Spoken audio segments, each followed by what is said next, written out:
기도하시겠습니다. 조예수 권사님 나오셔서 성경 봉독해 주시겠습니다.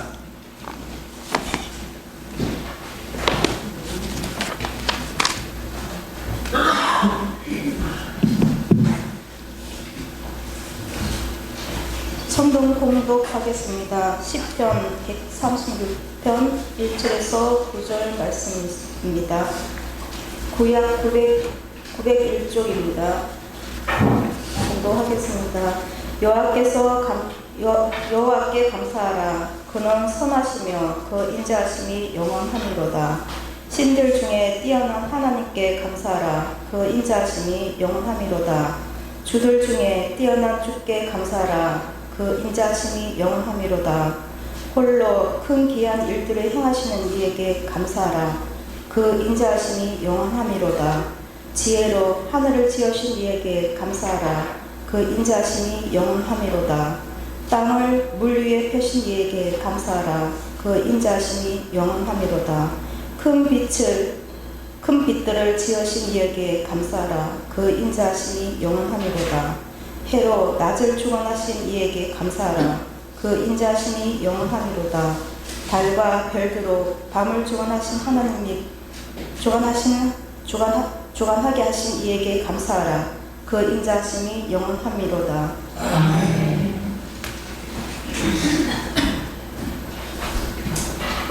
우리의 입을 통해 하나님께서는 아름다운 말들을 하게 지으셨는데 세상이 그러질 못합니다. 입으로 불평을 쏟아놓고 남을 험담하고 그 다음에 듣기도 어떻게 보면 거북한 그런 욕설들을 내뱉는데 아이들 자라는 거 보면 어떤 때는 놀랄 때가 있습니다. 집에서 부모님하고 자랄 때 애들이 이쁘게 말을 하다가 어린이집이나 유치원에 가면은 갑자기 이상한 말을 배우는 겁니다. 집에서는 안 쓰던 말인데 간혹 어떤 아이들이 욕설을 사용을 하면 어린애 그게 무슨 말인지 모르고 안 듣던 말이니까 신기하니까 쓰는 겁니다. 그러면 부모가 또 깜짝 놀라지고 또 야단을 치면 그게 또 재밌어가지고 계속 하는 아이들도 있습니다. 좀 자라면서 이제 그 과정 겪고 그 다음에 또 좋은 말로 아이들이 바뀌는데 우리가 사랑한다는 말, 미안하다는 말, 고맙다는 말 얼마나 아름다운 말입니까? 사랑한다는 말은 사실은요 함부로 쓸 수 있는 말은 아닌 것 같아요. 정치인들이 선거철이 되면 사랑하는 국민 여러분, 주민 여러분 그러는데 피부에 와닿지가 않습니다. 어떻게 보면은요 이성 간에 사랑한다는 말 잘못하면은 오해할 수가 있습니다. 미안하다는 말 좋은 말이긴 하지만 미안하다는 말은 사실은 내가 뭔가 실수한 거, 미안한 행동을 한 거에 어떤 따르는 말이기 때문에 잘못된 것에 대한 따르는 말이어서 사실은 그 말을 할 때에는 어떤 행동 자체가 부끄러울 때가 있습니다. 그러나 고맙다는 말, 감사하다는 말은 누구나 듣기에 아름다운 말이고 어떻게 보면은 늘 우리에게 필요한 말입니다. 미국인들이 일상생활 가운데 땡큐란 말을 많이 하는데 그 말이 고맙다는 뜻이거든요. 근데 꼭 내가 무슨 고마운 행동을 해줘서가 아니라 아무것도 아닌 일에도 땡큐란 말을 합니다. 어떻게 보면 우리말 가운데도 같은 말인데 우리 일상이 고맙다는 말이 많이 필요한 줄로 압니다. 성경은 우리에게 감사라는 그런 말씀을 하고 있고 명령을 하고 있는데 감사라는 말 가운데 우리가 제일 잘하는 말이 데살로니가 전서 5장에 나오는 말씀이죠. 뭡니까? 항상 기뻐하라, 쉬지 말고 기도하라, 범사에 감사하라. 모든 일, 범사에 감사라고 말씀하고 있습니다. 오늘 추수감사주일인데 말씀을 준비하면서 데살로니가 전서 그 말씀으로 준비할까 하다가 오늘은 시편 136편의 말씀으로 준비를 했습니다. 시편 136편 오늘 9절까지 봉독해 드렸는데요. 136편은 26절까지 있습니다. 근데 자세히 보면은요, 감사라는 말이 매 절마다 한 번씩 나옵니다. 매 절마다 한 번씩 나와가지고 26절까지 26번 나옵니다. 성경 전체를 통해서 감사라는 말이 제일 많이 나온 게 이 시편 136편입니다. 하나님께 우리가 이제 감사하는데 그 감사의 대상을 먼저 알아야 됩니다. 내가 누구에게 감사하는가? 이 시편 136편은 오늘 제목은 여호와께 감사하라고 그랬는데요. 비슷한 표현으로 여호와께 감사하라, 하나님께 감사하라, 만물을 지으신 신에게 감사하라, 무엇들을 지으신 이에게 감사하라, 무엇을 만드신 이에게 감사하라. 다 그게 결국 누굽니까? 여호와 하나님이에요. 하나님이 별들을 지으셨는데 별들을 지으신 이에게 감사하라, 하늘을 지으신 이에게 감사하라. 하나님께 감사하라는 겁니다. 우리가 이제 감사하다는 말을 표현하는 데서 제일 중요한 거는요, 감사 대상을 바로 아는 겁니다. 내가 누구에게 감사할 것인가? 감사의 대상을 바로 알아야 되는데, 감사의 대상을 모르고 감사하면은요, 사실은 서운할 수가 있습니다. 자, 연예인들이 연말에는 꼭 무슨 연예인 대상 뭐 이런 거 방송국마다 하거든요. 그러면은 상 받은 사람들, 조연 받은 상, 무슨 상 그러는데 되게 대상 그래도 제일 마지막에 큰 상을 줍니다. 그러면은 그 사람에게는 소감 이야기라고 마이크를 대고 소감을 이야기할 기회 줘요. 그 사람들이 뭘 이야기합니까? 어떻게 보면은 자기가 연기하는데 도움을 준 사람들 이름들을 일일이 열거하는 겁니다. 나를 도와주신 누구에게 감사하고 누구에게 감사하고 누구에게 감사하고. 옛날에 우리가 재밌게 들었던 게 옛날에 미스코리아 선발대회 대상 받은 소감이었더니 머리 해주신 미용실 원장님께 감사하고. 어떻게 보면 모든 사람들의 감사의 대상을 찾다 보니까 정말 모든 사람이 감사한 겁니다. 그런데 문제는 뭐냐면은요, 일일이 열거하다 보니까 빼먹은 사람이 있어요. 그럼 본인은 실수로 빼먹었지만 사실은 그 대상자는 서운한 거예요. 아니 쭉 이야기했는데 나도 큰 도움을 줬는데 어떻게 내 이름은 빼먹어? 우리 교회가 지금 창립한 지 24년이 됐습니다. 이게 주보 메뉴에 몇 권, 24권이라는 게 24년 됐다는 소리고요. 그 다음에 창립 이제 몇 년도 몇 월 며칠 이렇게 써 있는데, 제가 창립 예배를 드릴 때에 제 동기 목사들도 여러 사람이 왔습니다. 밥 먹을 때 이야기하더라고. 자기가 세봤다 그랬더니 감사하다는 말을 20번을 하더래. 그러니까 사실은요, 이 교회를 창립해가지고 새로 개척해서 예배한다는 게 사실은요, 말 그대로 새로 시작하는 겁니다. 그래서 월판에 성도도 몇 명 안 되고, 그때 처음에 함께 오신 분들 몇 분 안 되는데, 어떻게 보면은 막막할 수도 있겠지만은요, 그거 자체가 하나님의 은혜예요. 하나님이 터를 허락해 주시고, 교회 건축을 하게 해주시고, 또 귀한 성도들 함께 할 수 있을 때 얼마나 감사한지, 그러니까 일일이 모든 게 감사하다고 그랬는데요. 사실은 사람들 이름은 일일이 열거하지는 않았습니다. 왜요? 열거하다 보면 누구 빼먹을까봐. 그리고 시간이 많이 걸리니까 그냥 다른 내용으로 창립 허락하신 하나님께 감사하고 후원해 주시고 도와주신 모든 분들께 감사하다는 의미로 이야기를 했는데, 사실 우리가 감사할 때는 누구에게 감사한지 먼저 분명하게 깨달아야 되는데, 성경은 여호와께 감사하라는 겁니다. 시편 136편은 그 하나님이 어떤 분인가를 쭉 이야기하면서 계속적으로 여호와께 감사하라, 여호와께 감사하라, 하나님께 감사하라, 하나님께 감사하라 이렇게 말씀하고 있는 바, 우리의 감사의 대상이, 감사드릴 대상이, 감사를 받으실 분이 하나님이란 걸 기억하시기 바랍니다. 특히 추수감사절이요. 추수라는 게 어떤 면에서는 농작물을 심어서 거두는 걸 이제 추수라고 그러는데, 물론 이 추수에는 제일 수고한 게 누구예요? 농부지요. 농부가 수고합니다.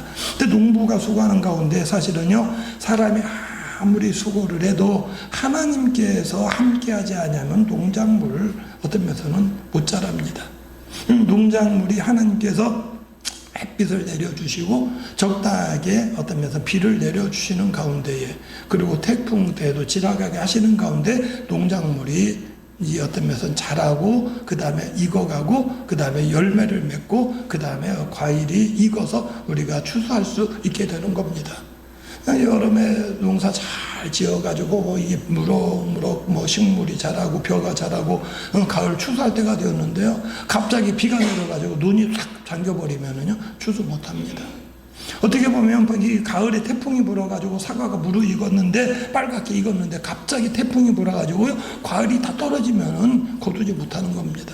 그러니까 우리가 하나님 감사하는 거는 일단 가을에 추수 때가 되어서 다시 돌아보니까 여름에 물론 이제 태풍도 있었고 여름에 햇빛이 너무 길어가지고 물이 부족해서 가뭄 때도 있었고 때로는 장마 기간이 길어져가지고 그것 때문에 염려도 했지만 결과적으로 보니까 그래도 군데군데 손해본 사람들이 있을지 모르지만은 나라 전체를 돌아보니까 그래도 가을에 벼가 익어서 우리가 쌀을 수확하게 되고 그 다음에 과일을 수확하게 되고 얼마나 감사한지 모른다. 이게 우리의 추수감사의 의미입니다.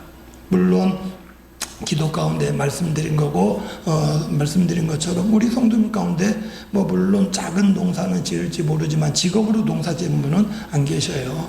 그러나 우리가 추수감사절 예배 똑같이 드리는 것은 온 국민에게 좋은 곡식 주신 하나님께 감사할 뿐만 아니라 우리가 1년을 돌아보니까 하나님 우리 가정 하나님께서 지키셔서 필요한 소득도 허락해 주시고 사업장 경영하는 가운데 1년 동안 그래도 매출이 있게 해주셨고 직장 생활하는 가운데 건강하게 직장 다니면서 월급 받고 생활하게 해주셨고 우리 자녀들이 건강하게 자라는 가운데에 또 한 해 동안 성장한 것 통해 하나님께 감사를 드리는 겁니다.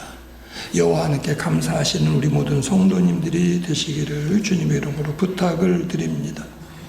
여호와께 감사한다는 거 이제 1절부터 26절까지 매 절마다 한 가지씩 감사의 내용을 말하고 있습니다. 9절까지 본 거는요 오늘 추수감사절 의미에 맞춘 건데요 10절부터는 구체적으로 이스라엘 백성들에게 베푸신 구원의 은혜를 이야기하고 있습니다. 애굽의 초태생들을 치신 그래서 애굽을 굴복시킨 하나님께 감사해라. 그 다음에 하나님께서 이렇게 군대를 무너뜨리고 홍해를 건너 이런 내용들을 말하고 있는데요 1절부터 9절까지는 천지만물을 만드신 하나님입니다. 그래서 신들 중에 뛰어나신 하나님, 그 다음에 홀로 기이한 이들을 행하신 하나님, 그 다음에 지혜로 하늘을 지으신 하나님, 땅을 펴신 하나님, 빛들을 지으신 하나님, 해로 낮을 주관하게 하신 하나님, 달과 별들을 주신 하나님, 이렇게 구체적으로 하나님 천지창조를 이야기하고 있습니다. 그러니까 9절까지 내용은요 사실은 농사 짓는 사람들이 감사할 내용이에요. 하나님 햇빛을 주셔서 감사합니다. 밤에 우리로 자면서 쉬게 해주시니 감사합니다. 이런 내용들을 이야기하고 있는 겁니다. 어떻게 보면은요, 우리가 하나님께 감사한다는 건 물론 막연하게 하나님 감사합니다 할 수도 있지만은요, 내 삶 가운데 하나님께 감사드릴 내용이 무엇인가를 찾아보는 겁니다. 사실은요, 감사드릴 내용은 뭐냐 하면 내 삶 가운데 고난이 있습니다. 어려움이 있습니다. 하나님 우리가 믿는 것은 장차 우리의 호흡이 끊어진 다음에 들어갈 영원하신 하나님 나라 천국을 소망하는 것도 있지만 우리가 이 땅에 사는 동안에 천국 생활하기 원하는 가운데 우리가 예수를 믿는 겁니다.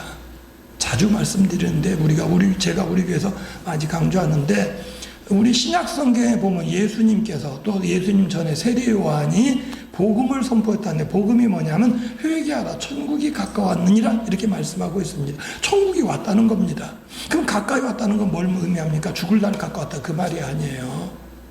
그전에 한번 말씀드렸는데 주일학교 선생님이 천국에 대해서 이야기를 합니다. 다 천국이 좋다는 걸 이야기하고 그 다음에 학생들한테 물어봅니다. 천국 가고 싶은 사람? 그때 다 손드는데 하나가 손 안 들더래요. 너는 천국 안 가고 싶어? 왜 손 안 들어? 그랬더니 엄마가 예배 끝나고 빨리 오라고 그랬어요. 천국 간다는 게 지금 간다는 게 아니라 언제 우리가 장차 갈 하나님의 나라입니다. 그런데요, 예수님 말한 그 하나님 천국은 그것만 말하는 게 아니라 이 땅에 사는 동안 우리들이 천국 생활하기를 원하시는 겁니다. 예수 믿으면 우리의 천국 백성이 돼요. 천국 백성은 뭡니까? 천국은 의로운 나라고요, 평화로운 나라고요, 기쁨이 있는 나라입니다. 예수 믿음으로 내가 예수님을 내 마음 가운데 주님으로 영접하게 되면 주님이 내 안에 계시면요 불의가 없어요. 악을 행하는 게 용납이 안 되는 겁니다.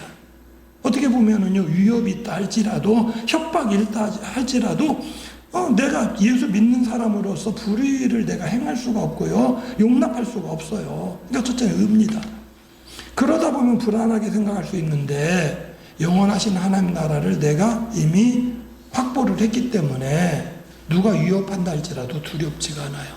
그게 뭡니까? 평강입니다. 죄를 지으면 사람이 불안해요.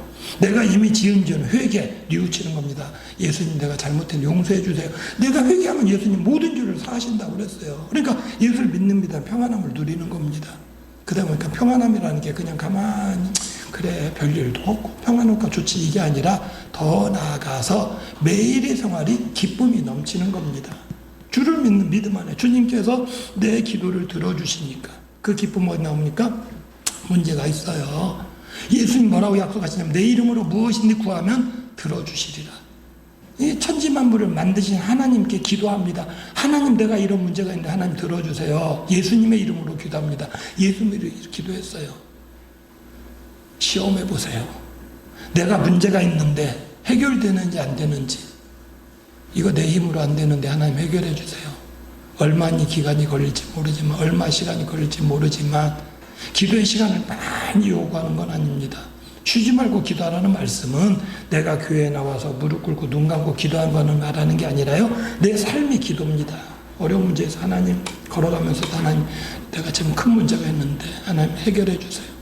하나님 우리 내 자녀가 이번에 수능 보는데 하나님 내 자녀가요 다른데 한눈 팔지 않게 해주시고요.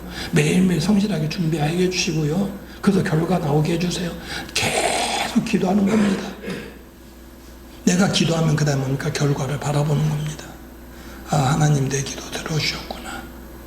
냉정히 말하면 하나님 다 들어주시는데 들으신 방법은 조금 달라요. 내가 원하는 그대로 해주시는 경우가 있고 내가 원한 거 이거 하는 보니까 그게 아니에요. 다른 길로 주시는 경우가 있어요. 내 길이 내가 잘못된 길로 가서가 아니라 하나님께서 더 좋은 곳을 주시려고. 성경에 보면은 바울이라는 그 사도가 복음을 전한 데서도 아시아, 지금의 아시아를 말하는 게 아니라 터키를 말합니다. 터키 쪽으로 가려고 그러는데 좋은 뜻으로 기도하는 거예요. 하나님 내가 여기 지금 전도하러 가려고 그럽니다. 계속 길이 막혀요. 기도 응답이 안 돼요. 그러더니 환상 중에 이 이탈리아 이 북쪽에 그리스 북쪽이죠. 그리스 북쪽에 마게도냐 사람, 마게도냐라는 곳이 그리스 북쪽인데 그곳 사람들이 이리 와서 우리 좀 도와주세요. 그걸 본 겁니다. 그래서 이 바울이 깨달은 게 내 기도를 하나님께서 들어주지 않고 막은 것은 이 길로 보내려 했구나 깨달은 거예요. 내가 기도하는 게 때로 응답이 안 될 수 있어요. 그 응답은 내가 원하는 방향이 아니라는 겁니다. 하나님 뜻이 아니라는 거예요. 그럼 우리가 기도하면은요, 결과를 바라보면서 깨달아요. 우리는 그럴 때 온전한 감사를 드릴 수가 있습니다. 우리 기독교인들은, 예수 믿는 사람들은요, 주님이 내 기도에 들으신 응답의 경험을 해야 됩니다. 그럴 때에 온전한 감사, 바른 내용의 감사가 됩니다. 하나님 앞에 기도하시오, 응답받으시오, 감사해 주신 우리 성도님들이 되시기 바랍니다. 세 번째는 감사를 표현할 줄 알아야 됩니다. 이 유대인들은 이 문둥병이 전염병이거든요. 그러니까 유대인들은 본인들은 몰랐죠. 하나님 미리부터 야 문둥병 이거는 전염병이니까. 그러니까 이건 사람들에게 옮기지 않도록 문둥병 걸리면 밖으로 내보내라는 겁니다. 밖으로 내보내라는 거예요. 그래서 이 사람들 못 올려요. 문둥병 고침 받은 다음에 집으로 돌아갈 수 있어요. 그러니까 예수님의 많은 병자를 고친다는 소문을 들었는데 이 사람들이 무리 가운데 못 오니까 문둥병이 혼자 다니면 또 사람들이 돌 던지고 그러니까 위험하니까 또 몰려다녀요. 문둥병 환자 10명이 몰려다니다가 예수님이 지나간다는 소문을 듣고 가까이 오지도 못하고 멀리서 소리 지릅니다. 예수님 우리 좀 고쳐주세요. 예수님 불쌍히 여기셔서 그들에게 뭐라면 제사장에게 가서 몸을 보여라. 병 나았다는 이렇게 봐요. 거를 누구한테 허락받았냐? 제사장한테 보여가지고 제사장이 몸을 살펴보고 나았다고 해야 집으로 돌아갈 수 있습니다. 그러니까 예수님 그 말은요, 믿고 가라는 겁니다.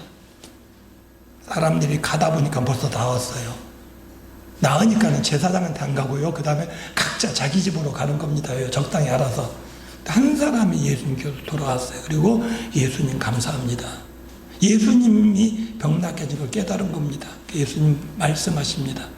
야, 10사람이 고침받지 않았느냐? 예수 말아요. 10명 다 고침받은 거. 근데 왜 한 사람밖에 없느냐? 그게요, 우리 그 이스라엘 사람의 10명 중에 1명이라 우리 삶이에요.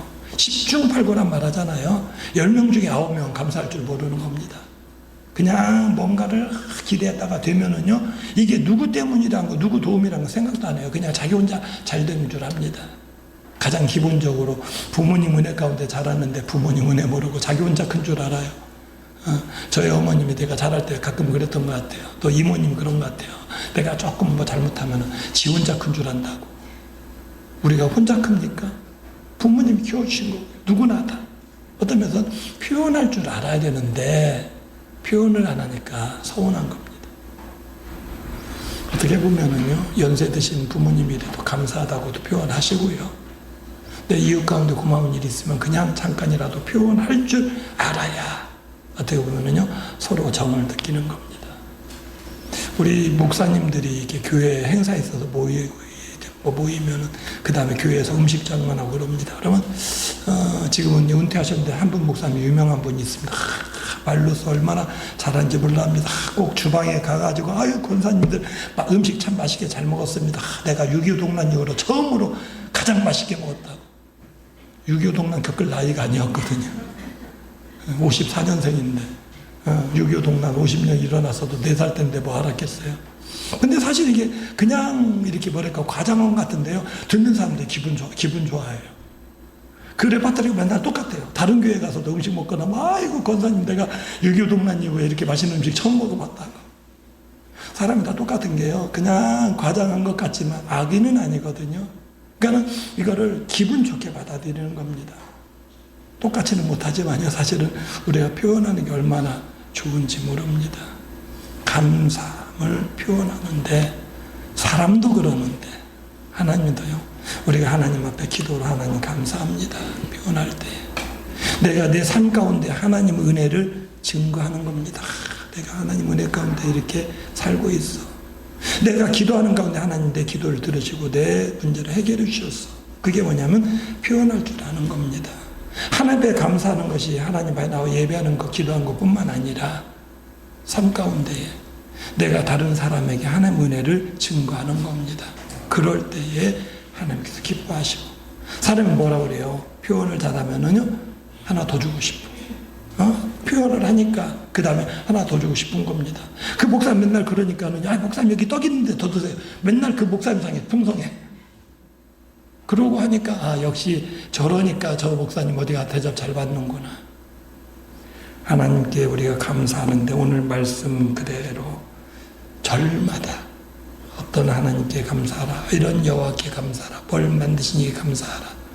내 삶 가운데 하나님께서 어떤 은혜를 베푸셨는가 찾아보시는 가운데 기도할 때에 물론 우리가 구하는 표현 그대로 필요해서 하나님 이거 해주세요. 저거 해주세요. 이거 필요합니다. 저거 필요합니다. 라고 할 수 있어요. 그러나 그 기도뿐만 아니라 하나님 이것도 감사하고 저것도 감사하고 이것도 감사하고 저것도 하나님 은혜입니다. 라고 하나님 앞에 감사하실 수 있는 우리 모든 성도님들이 되시기를 주님의 이름으로 부탁을 드립니다.